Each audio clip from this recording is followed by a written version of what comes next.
যে ঈমান প্রয়োজনে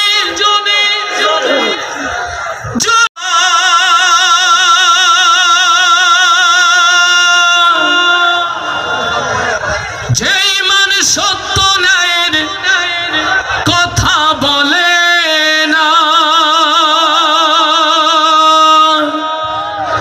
যে ঈমান অন্তরে নাই, যে ঈমান অন্তরে নাই, মুখে ফোটাই কথার কলি, কিভাবে তারে বলো ঈমান বলি। জাতির দুর্দিন দুঃসময়ে যে ঈমান কথা বলে না, সেই ঈমানকে কি আমরা ঈমান বলতে পারি? ও আমার প্রিয় ভাইরা, আমরা দেখিনি বদর, দেখিনি উহুদ, কেমন করে ঈমানের পরীক্ষা দিয়ে আল্লাহর জমিনে আল্লাহর দ্বীনকে জিন্দা রাখার জন্য আল্লাহ রাসূলের সোনার সাহাবীরা বুকে রক্তে মরুভূমির মাটিকে লালে লাল করেছিল।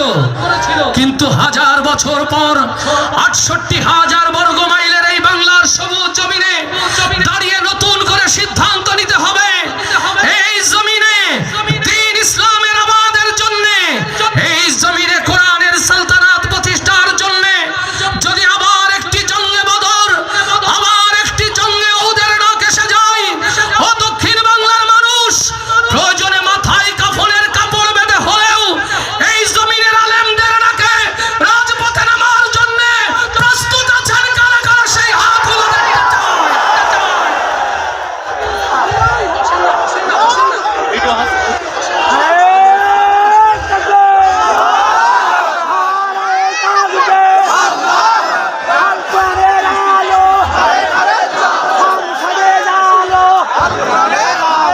যে ঈমান প্রয়োজনে জ্বলে ওঠে না, যে ঈমান সত্য ন্যায়ের কথা বলে না,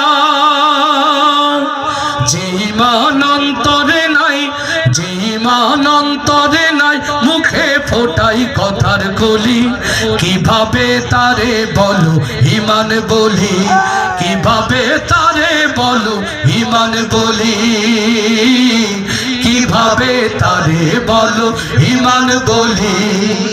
যে ঈমান দিন কায়েমের আন্দোলনের ধার ধারে না, যে ঈমান লেবাজধারী কোরআন হাদিস তাও পড়ে না,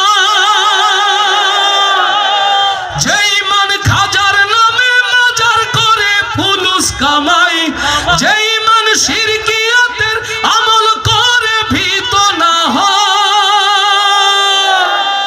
যে ঈমান বাস্তবে নয়, যে ঈমান বাস্তবে নয়, কথার ছলে ফাঁকা বলি, কিভাবে তারে বলো ঈমান বলি, কিভাবে তারে বলো ঈমান বলি, কিভাবে তারে বলো ঈমান বলি। যে ঈমান প্রয়োজনে জ্বলে ওঠে না, যে ঈমান সত্য ন্যায়ের কথা বলে না, যে ঈমান অন্তরে নাই, যে ঈমান অন্তরে নয়, মুখে ফোটাই কথার কলি, কিভাবে তারে বলো ঈমান বলি, কিভাবে তারে বলো ঈমান বলি, কিভাবে তারে বলো ঈমান বলি। লিল্লাহে তাকবীর, লিল্লাহে তাকবীর। এই জমিনের মানুষ